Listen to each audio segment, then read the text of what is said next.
Lucille Ball and Desi Arnaz. I got a question from one of the students, one of the actors in Egypt, a group of people who will always be in my memory as giving me one of the best experiences. They were amazing. But I got a question this morning where he said, what is the difference between imitation? What is the difference between imitation and, he said, reincarnation? Imitation, reincarnation. And I think he meant to say, what is the difference between imitation and living a character? Imitating and living it. Because I'm not an expert in reincarnation. And I think the best example that comes to mind is to watch the film with Javier Bardem and Nicole Kidman being the Ricardos. They're interpreting two characters who are real, two characters, Lucille Ball and her husband in real life, and also the husband who played in I Love Lucy. What is his name?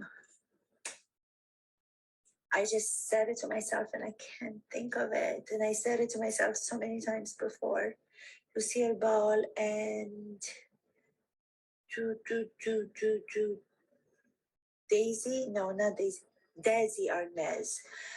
Lucille Ball and Desi Arnaz. This is a moment that you have experienced watching right now, where I was caught in a real situation as a person. I had prepared the name before I started recording, and then I completely forgot about it. And I had to search for it, and I gave myself that permission to search for it in the moment. So I didn't want to go on and pretend that I knew it, because I didn't know it.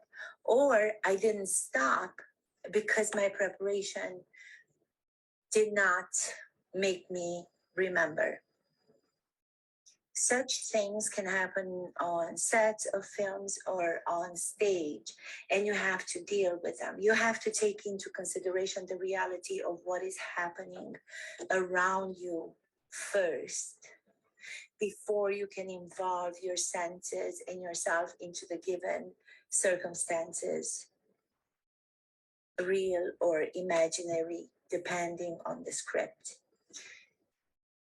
And that's something that people are having a difficult time doing, because they make the assumption that when you get up to do something on stage or in front of a camera, you're doing the scene, which it is called the scene. But you get up from backstage or from behind the camera, and your turn comes as an actor. You're being called by the director. And you automatically change the way that you behave. You automatically change the way that you behave. And you stop being a human. So something happens with us when the camera's on. You know how when you're just by yourself in the privacy of your home or the privacy of being outside somewhere, just walking, and you're doing it as a normal person, you're going about it. But then if you take out the camera or you take out your phone and you try to do a selfie of yourself, you already change.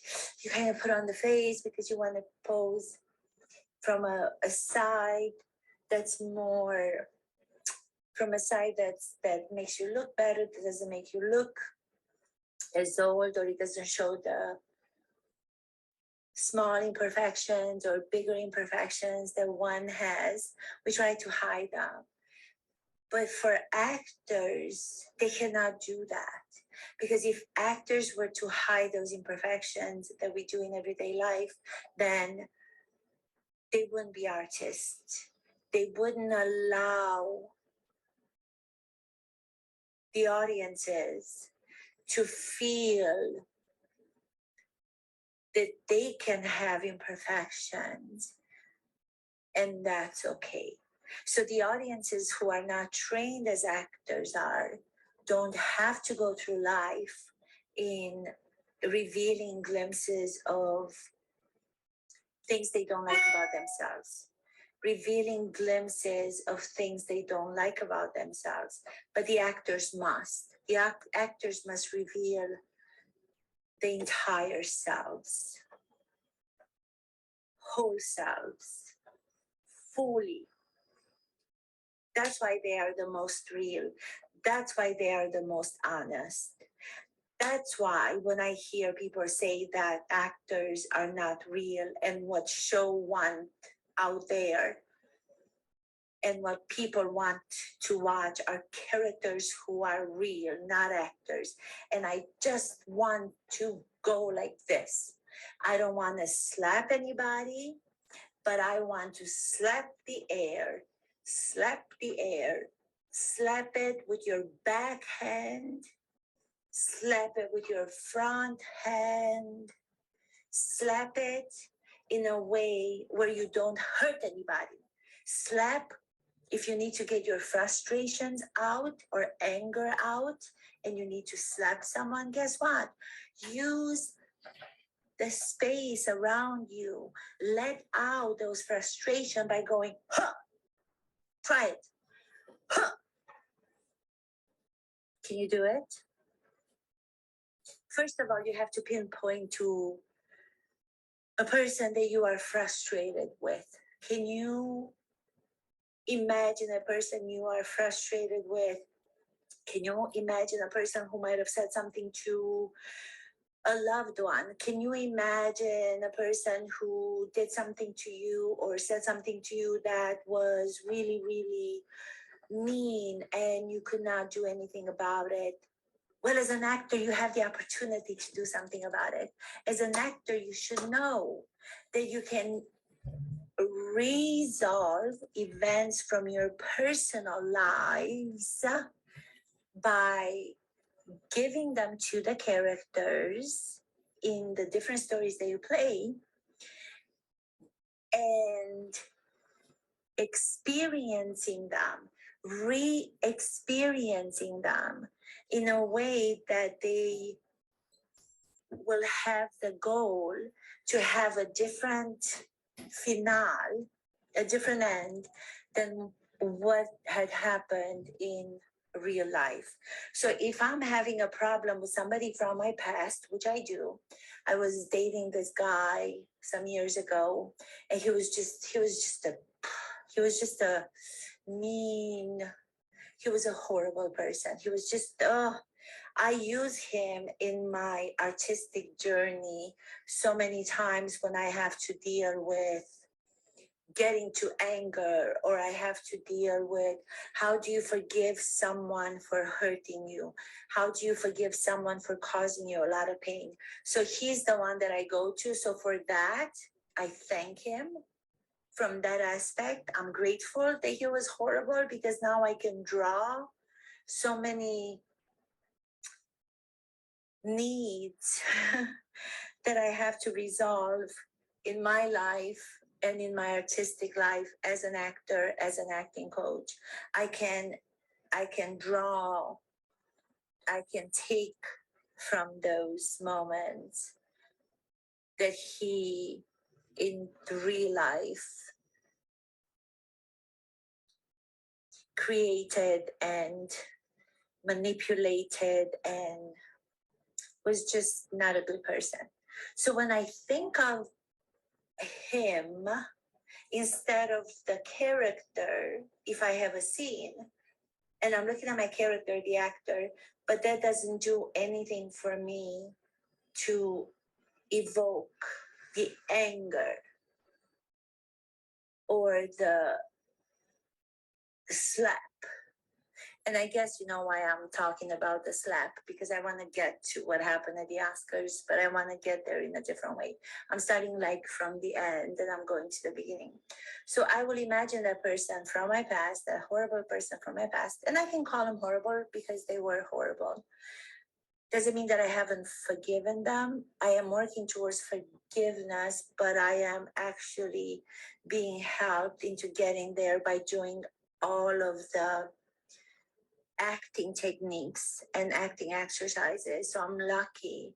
I'm one of the lucky ones because I can do that, because I have the opportunity to do that, on stage or when teaching in classes or workshops. Or so I'm imagining, I'm looking here right now. Let's just say the character is there. And it's an actor that I actually love. He's a friend. But the situation of the play or the script is asking me to have a reaction towards this person, which is different than the reaction I could have for the actor who's a friend. So if I'm being a character who is in a position of being betrayed by this person and the actor will not do, then I substitute that actor with somebody from your past. I'm using this crazy dude that I was dating some time ago. I'm putting him here, I'm placing him here. He's taller than me. So if we were sitting at this table as I'm sitting, I would look across from the screen at the chair that's right there. So I would look a little bit higher because he's a little bit taller when he's sitting. And then I centaurially, the same way that I described in one of the clips, drinking, doing the morning drink, and centaurally, you have to create it by using the real drink. Then you put it to the side, and then you see exactly what the weight was of the drink and how much space do you need in your palm to be able to grab that coffee cup, and what arm you use and all of that. Everything that you have to do as an actor, dropping it here, involves your senses, because in everyday life we live with our senses that guide us to not sit where there's no chair, to not walk into a door because we see the door, and all of that. So I'm using my sense of sight, which is I'm visualizing this person. So he's there, tall there, a moment. Relax, because if you don't relax your mind and if you don't relax your body and your muscles, there's tension, you can't do anything if you have tension. So just become aware of relaxation in your body. Feet grounded on the floor, don't like hold them in a way that they're going to be going numb. And then you look at the person and then you're seeing the person right there on the chair. There he is. I see him. I'm not going to name names because it's not polite, even though I don't like being polite. But for now, I'll get to where I'm going to lose more of the politeness and I'll start naming names. So I look at him and what comes to me is the face. The face that is, when I first met him, was really not something to look at, nor was the hair, because it was really a bad cut. It's like for those men out there who have hair only on the sides, if you have hair only on the sides here and you're bald, shave everything. Don't leave this hair. Do not leave this hair on because it makes no sense. If you do shaving of your entire head and then to substitute for that hair that you don't have, you leave the grown beard that everyone is kind of going with nowadays anyway. It doesn't have to be too long, but it kind of complements the fact that you don't have the bald hair and you have the beard. And it also helps for people, for men who don't have lips. There are men who don't have lips, they have very thin lips. So if you do the beard around that, then the lips will look fuller because you don't see where they end and where they begin. So that's something that I'm also observing from the perspective of an actor. The physical observation of other people is important, the same as the psychological comportment of people is important for actors. The physical comportment of watching other people, so you know what your repertoire is going to be to pull from when you have to go into these characters, and you have to make them as human as possible. So that was something that I didn't think I was going to give you. So after he came into my life and he looked horrible when I first met him. I wouldn't say horrible, but he didn't look as good as he looked after he met me.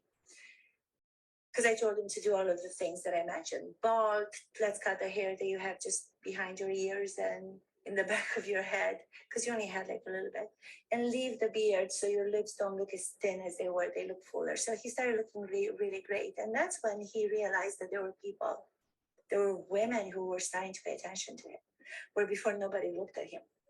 So I transformed him. You know that show, Queer Guys for the Straight Guy or something, that's doing like really well on they have them now like in different languages because they're doing so well. They go to straight guys' houses and they pick a straight guy or straight women and they transform them physically first, and that physical transformation will inform and will correct and will adjust your inner feelings about how you see yourself. And then the people outside will have different reactions towards yourself, and then you start to be more confident. So everything has to do with transformation from the outside in, from the inside out. It doesn't matter, but it's all, the whole self has to be healed and the whole self has to be paid attention to as actors, but as people too.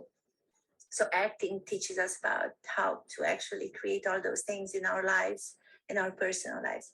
So you're looking at that guy, and I'm looking at him the way that he looked before I changed him, before I came into his life, and I completely made him look so much better. He felt so much better. What's the one thing that I remember of the worst many things that he did? The one thing that I remember was I was in a worse situation of my life. I'm not going to go into it right now because it's too intimate, but it was really, really sad. It was something that, because I trusted him and because I was trying to make him happy, and I shouldn't have. I should have taken care of myself before I lost myself to be what he wanted me to be. Lost myself completely. So then, of course, he could take advantage. But I was in the worst situation. And the one thing that he did was, I remember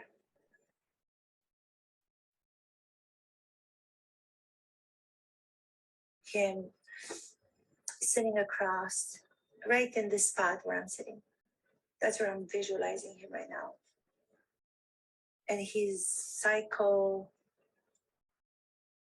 analyzing me, asking me about acting and wanting to know my most intimate and personal dreams, because he was going to take a class and he needed to have dreams to interpret in this class that he was taking. And I was so naive, and I gave him all of my dreams that I don't even speak out to other people. I might write them in my journal, but I don't even speak them out.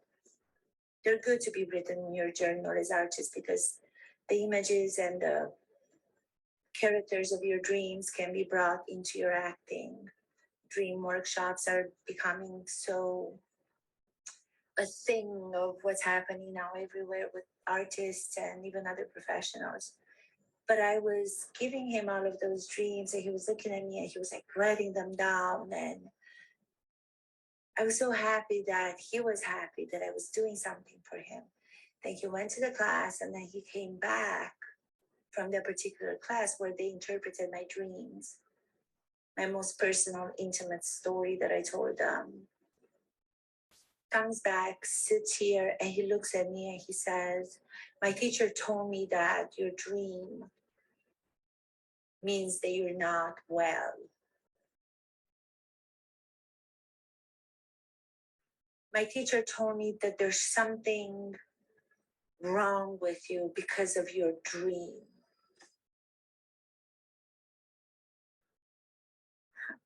So, yeah. Wow. I can't believe that actually happened, but it did. Can't believe it's coming back. It's been so many years. So imagine giving something of your most private self, which is a dream that has to do so much with, I do remember what it was about. It had to do so much with people that I love in my life and regrets that I had over the years. And I handed it over to him thinking that was going to make him happy and that was going to satisfy him so we can have a relationship that's a great one. I was wanting him to love me so much. I was like begging for his love in so many different ways. And then he takes it out of the house, goes to a class, comes back, and the same thing that you have given him, which is your heart and your spirit and your essence of who you are as a human being, plus the people involved in it from your life, so the loved ones that you have. He takes that and comes back with it and says, this is really bad. This is really bad. This is really, really bad because you are really, really a bad person. Yeah. So hearing that, I think it was when I really realized, because similar things like this have happened before, but I never realized that he was so mean spirited and so manipulative until that moment when it had to do with him talking about people in my life and people that I love in my life, and saying that me having dreams in the way that I did of those people was a bad thing, and that it made me be something wrong with me. It made me have something wrong with me. But anyway, so that person is here. I never got a chance to respond because I was not able to respond to all of those painful situations that he was putting on me. I didn't know how to because I was afraid of losing him. So my goal to keep him and to have this relationship, because I needed to be loved so much. I was so needy of being loved. I didn't respond. But then I got to respond after the relationship stopped, because at some point the relationship came to an end and it was really, really difficult to end it. It was really bad. I was in a really bad situation and for a long time. And I'm so grateful to my family for having been by me during those times, because it was really, really bad. But it took so many years and it took so many of the acting exercises to be able to then recover. And one of those exercises was imagining the person here right now for the first time and saying, I just want to say thank you for actually dissolving our relationship. Because if it weren't for you destroying me in the way that you have, I don't think I would have been able to move on with my life and realize the strength that I have as a person. If it weren't for you being horrific to me and manipulating me and pointing your finger at me as if there was something really wrong with me all the time. I wasn't enough for you. I wasn't sufficient. I wasn't worthy of your love. If you have not done those things, I don't think that I would have been able to get to where I am right now and acknowledge and know the strength and the power and be absolutely sure that I am worthy of love. Be absolutely sure that I deserve to be treated with respect. So I just said that to the imaginary person who's right there. And if that's not sufficient,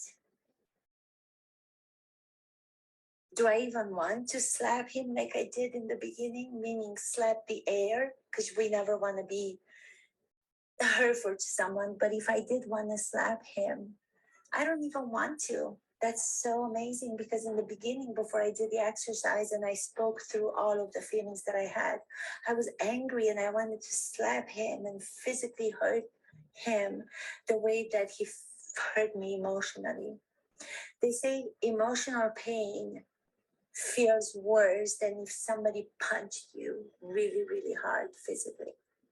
So physical punch is actually less hurtful. And I'm not encouraging people to punch each other. That's not what I mean. But emotional pain is very, very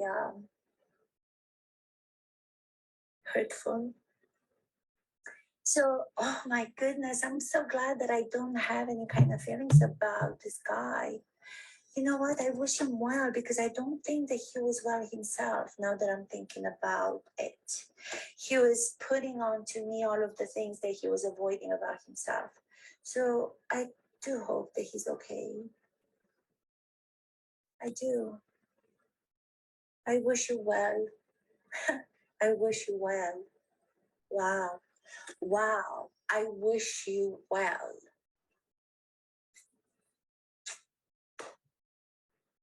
I wish you well. I wish you well.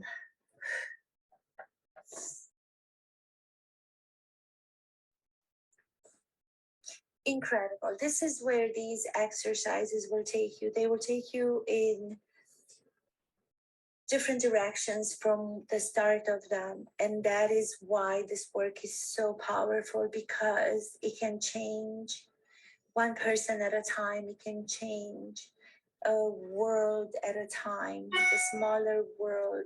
Okay, that comes in. I feel like I have to repeat. It's a message that's coming in. It changes little worlds of classrooms, workshops, then it goes into the bigger worlds, like countries that I've been to. And it didn't matter of the language or the background or the religions, but these transformative exercises, as the one that I described in having a conversation with an imagined person from your life by using the sensory apparatus to create that across the table, and having an event from your life or having a period from your life recreated by you using the sensory and giving it a different end without even knowing what the end is going to be, without predicting what the end is going to be. You might think, oh, I can't wait to go and slap this guy. I can't wait to like just punch the air and pretend that I'm punching him for all the pain that he's caused me.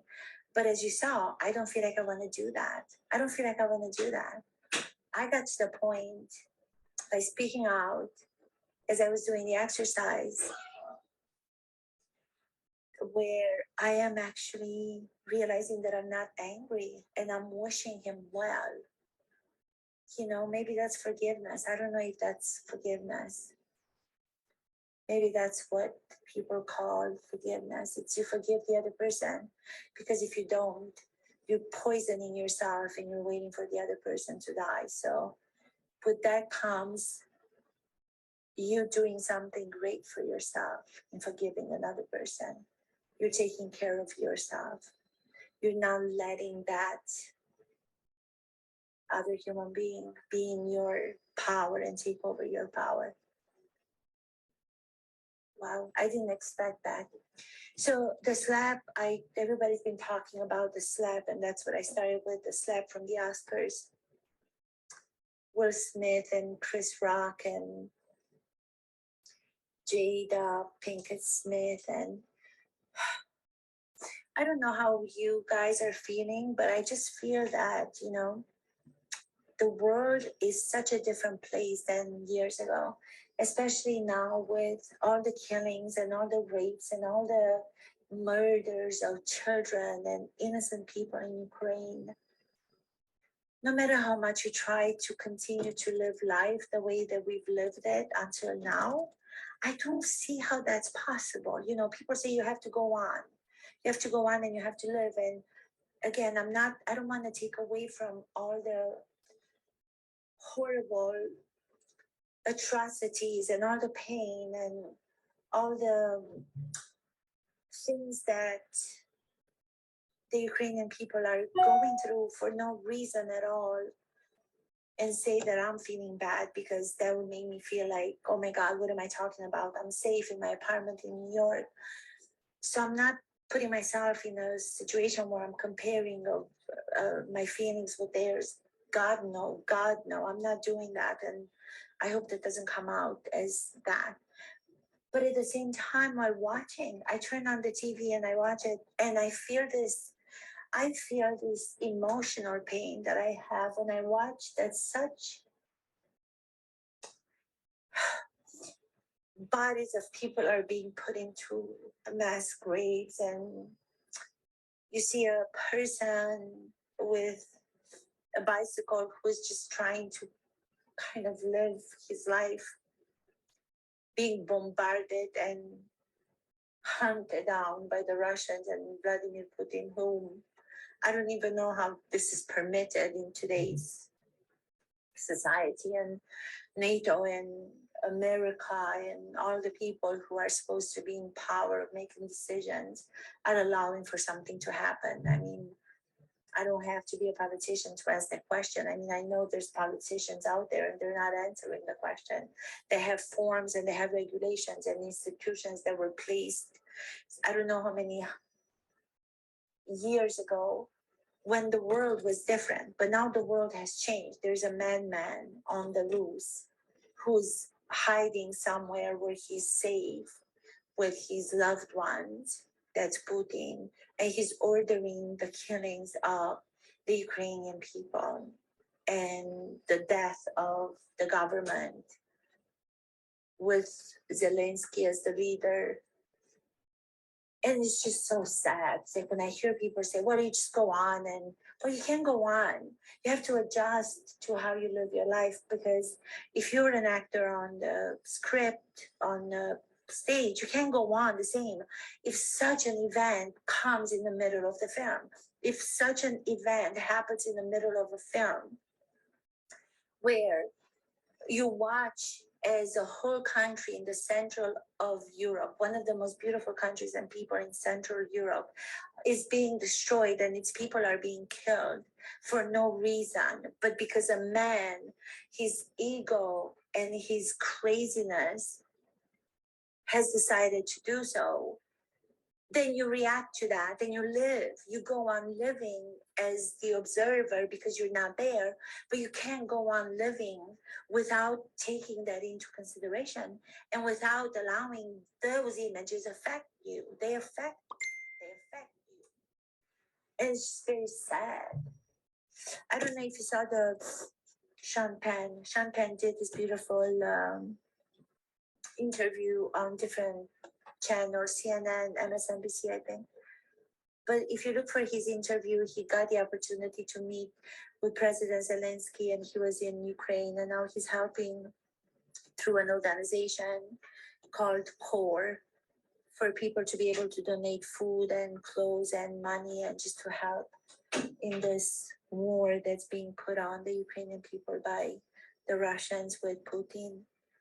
And it was so, I was watching him like speak, and it's so extraordinary how you watch like actors speak about something that's so horrible, and you can see they're being affected by it, and he was holding back tears, and he was just in awe of the courage of the people and of President Zelensky. But at the same time, he was in so much pain when he was describing the rapes of the women and the killings of their parents, of the parents in front of the children, that it was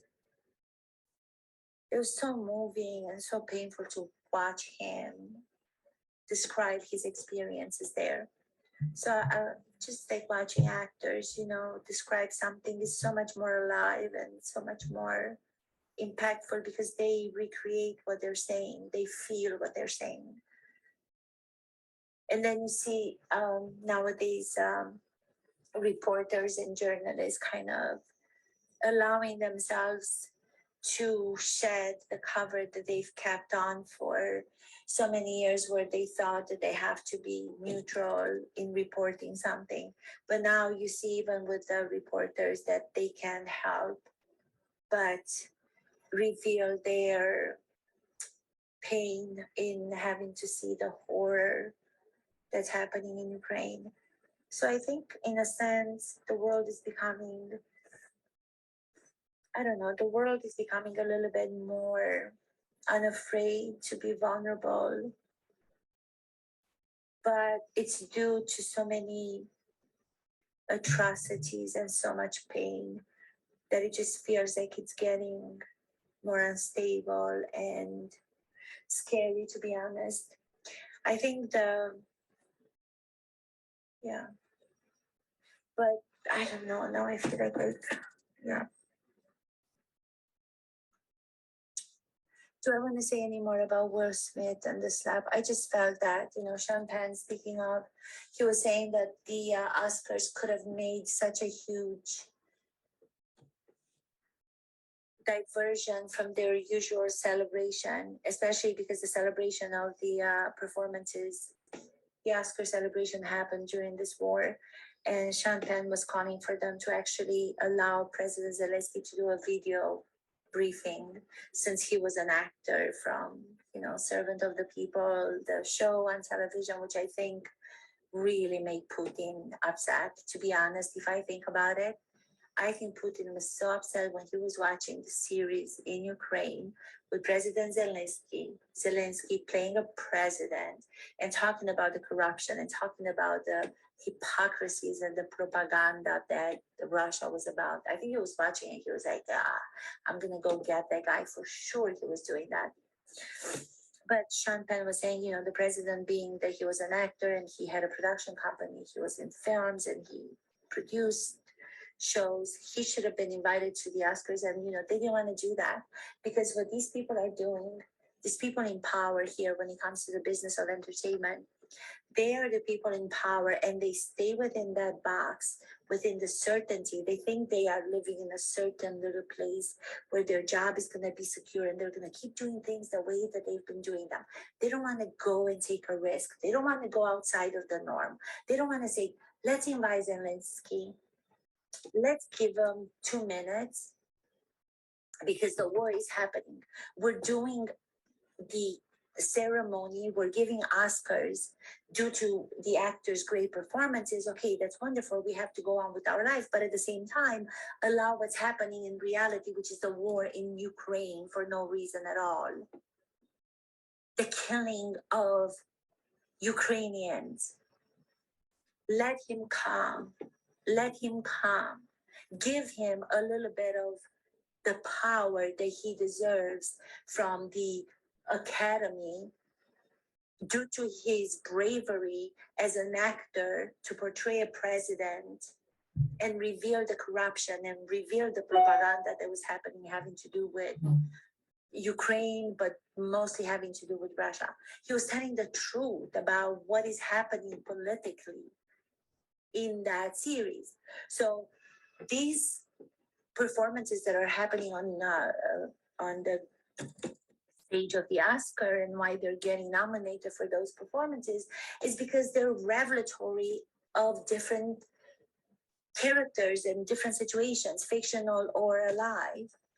So why would you not invite somebody who is fighting in real life for his life, for the life of his people who are getting killed with bags of potatoes, coming back from just getting some potatoes from the store, and they're getting killed with the potatoes, just running on the street, bodies they can't even pick up because they're being shot at. And you're not letting that happen because you want to stay within the box. The producer of the Oscars, he wants to stay within the box with what he knows. He wants to stay with what they know. They want to stay with what they know, so they're going to be safe. This is all the institutions everywhere, here, all over the world. Do something, take a risk. Take a risk with the consequence, take a risk, even if it means that you might lose something, but maybe by you losing something will do some good to other people. Don't be selfish. Take a risk and give other people the opportunity to be able to bring their perspective in the way that they tell stories or in the way that they teach us. Like President Zelensky teaching us to be brave and saying to all of us, you gotta change, you gotta do more, because if you're not doing more, NATO, if you're not doing more, America, if you're not doing more, all of the countries that can do more, this, what is happening in Ukraine, is going to come closer and closer and closer to our doorsteps. And yet we're standing back because there were some regulations that were being put in place, I don't know how many years ago. And they can't do anything more than to sit and watch. So they didn't want Zelensky, they didn't want President Zelensky. No, that would have been too much. To have President Zelensky give a brief, make a statement of a minute or 2 minutes, that would have been too much for the American celebration, for the Oscar celebration, and for the people who are organizing it and producing it. That would have been too much out of the box. We can't think out of the box. We have imagination, but we can use the imagination when it comes to something that's new, which is taking a risk with something. No, but then you can have the incident that happened with Will Smith. I mean, talk about like the violence that's happening against the people who would give anything to live their lives the same way that they lived them before the Putin invasion. And then you have Will Smith, who's trying to please his wife. I feel sad for him. I feel sad for him, but in the sense that, you know, I can't talk about the fact that I'm sure there's something more that's happening, you know, mentally. I'm not an expert when it comes to mental illness, but I know what it's like to be a little bit, you know, to have to deal with with some depression in my life. And but to see him do that in order to please his wife, just, I think that's what made me think of doing this exercise with the person in my life. You know, everything that happens when he went to poor Chris Rock, who was just an exemplary man, artist, sitting there and taking that slap without doing anything back.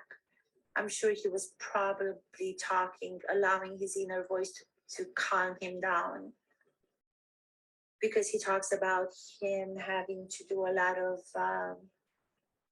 therapy in his life to be able to respond maybe the way that he did. He was talking about that in prior interviews, not since the whole event happened.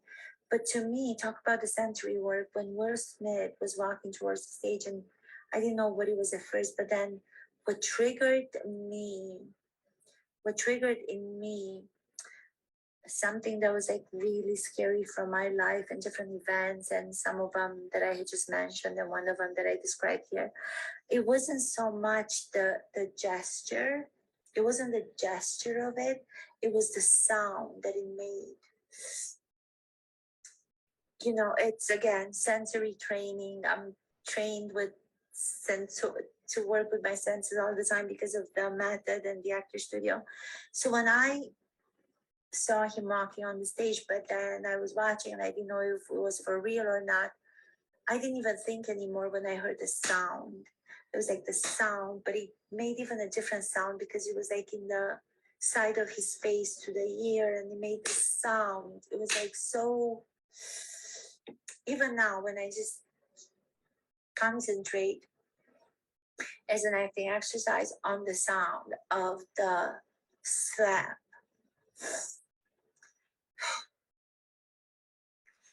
If I give myself enough time, which is a few minutes, to hear that sound, and then I link it to some event that was scary in my life,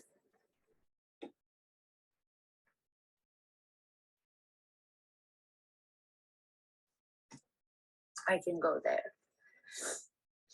I talked too much today, but I hope that you guys enjoyed this, and I hope this is going to be something that you can learn from for your acting and for your life, because I think acting is life and life is acting. As acting is about human behavior and comportment and social training and emotional training and psychological training and the observation and the knowledge of how to be a complex human being or how to portray characters as complex as human beings as they deserve to be given justice as and that they're worthy of. That's what acting professionals have to do. So you can divide your personal, your life from the acting life or the acting life from the personal. They come together, they merge, and through artistry, they become bigger than you and they can be of service in some way to those people who are watching, the spectators, the audience. So thank you so much for listening to me today and seeing me today. Yeah, thank you.